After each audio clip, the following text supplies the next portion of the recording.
4 நண்பர்கள் ஒன்றாக சேர்ந்து பஞ்சு வியாபாரம் செய்து வந்தனர். அவர்களது பஞ்சு கடையில் ஏராளமான எலிகள் சேர்ந்து பஞ்சு பொதிகளை நாசமாக்கி விட்டனர்.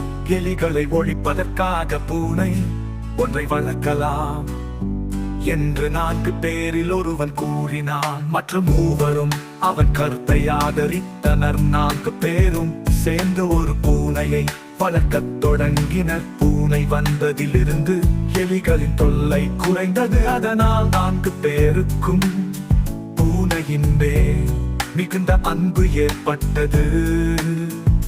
அதோடு மட்டும் இல்லாமல் அதன் கால்களுக்கு தந்தை கொலுசு முதலியவைகளை அணிவித்து அழகுபடுத்த நினைத்தார்கள்.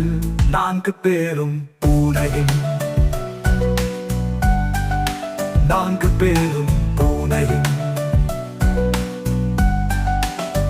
4 கால்களை ஆளுக்கு ஒன்றாக பங்கிட்டு கொண்டனர். அவர்களுக்கு சொந்தமான கால்களில் தங்களுக்கு விருப்பமான அணிகலன்களை பூட்டி மகிழ்ந்தனர். ஒரு நாள் புலை நொண்டிக் கொண்டே வந்தது.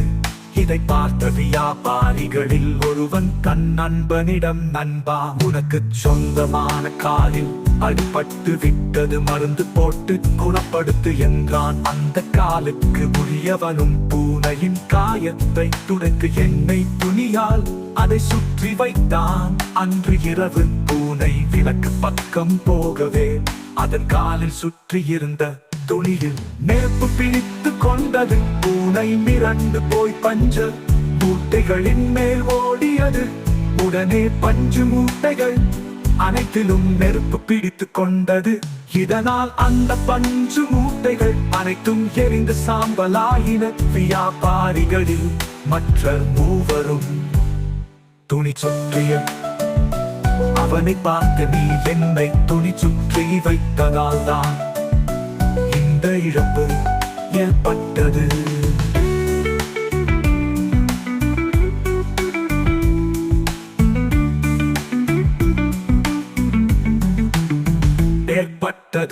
எனவே எங்களுக்கு ஏற்பட்ட இழப்பை நீதான் கொடுக்க வேண்டும் என்றனர். அவனோதான் வேண்டும் என்று செய்யவில்லை. எதிர்பாராத விதமாக நடந்து விட்டதற்கு தன்னை மன்னிக்க வேண்டும் என்று எவ்வளவோ கேட்டுக் கொண்டான். ஆனால் மற்ற மூவரும் அவன் பேச்சை கேட்கவில்லை.